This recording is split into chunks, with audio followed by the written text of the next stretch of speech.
অমলকান্তি, কলমে নীরেন্দ্রনাথ চক্রবর্তী। অমলকান্তি আমার বন্ধু।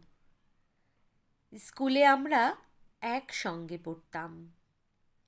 রোজ দেরি করে ক্লাসে আসতো, পড়া পারত না। শব্দরূপ জিজ্ঞেস করলে এমন অবাক হয়ে জানালার দিকে তাকিয়ে থাকতো যে দেখে ভারী কষ্ট হতো আমার। আমরা কেউ মাস্টার হতে চেয়েছিলাম, কেউ ডাক্তার, কেউ উকিল। অমলকান্তি সেসব কিছু হতে চায়নি। সে রোদ্দুর হতে চেয়েছিল। ক্ষান্ত বর্ষণ কাকডাকা বিকেলের সেই লাজুক রোদ্দুর, জাম আর জামরুলের পাতায় যা নাকি অল্প একটু হাসির মতন লেগে থাকে। আমরা কেউ মাস্টার হয়েছি, কেউ ডাক্তার, কেউ উকিল। অমলকান্তি রোদ্দুর হতে পারেনি।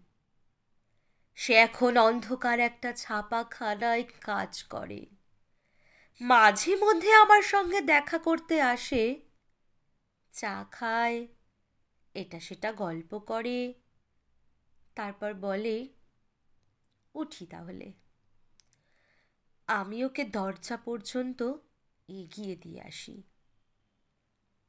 আমাদের মধ্যে যে এখন মাস্টারি করে, অনায়াসে সে ডাক্তার হতে পারত। যে ডাক্তার হতে চেয়েছিল, উকিল হলে তার এমন কিছু ক্ষতি হতো না। অথচ সকলেরই ইচ্ছে পূরণ হলো, এক অমলকান্তি ছাড়া। অমলকান্তি রোদ্দুর হতে পারেনি। সেই অমলকান্তি রোদ্দুরের কথা ভাবতে ভাবতে ভাবতে ভাবতে সে একদিন রোদ্দুর হতে চেয়েছিল।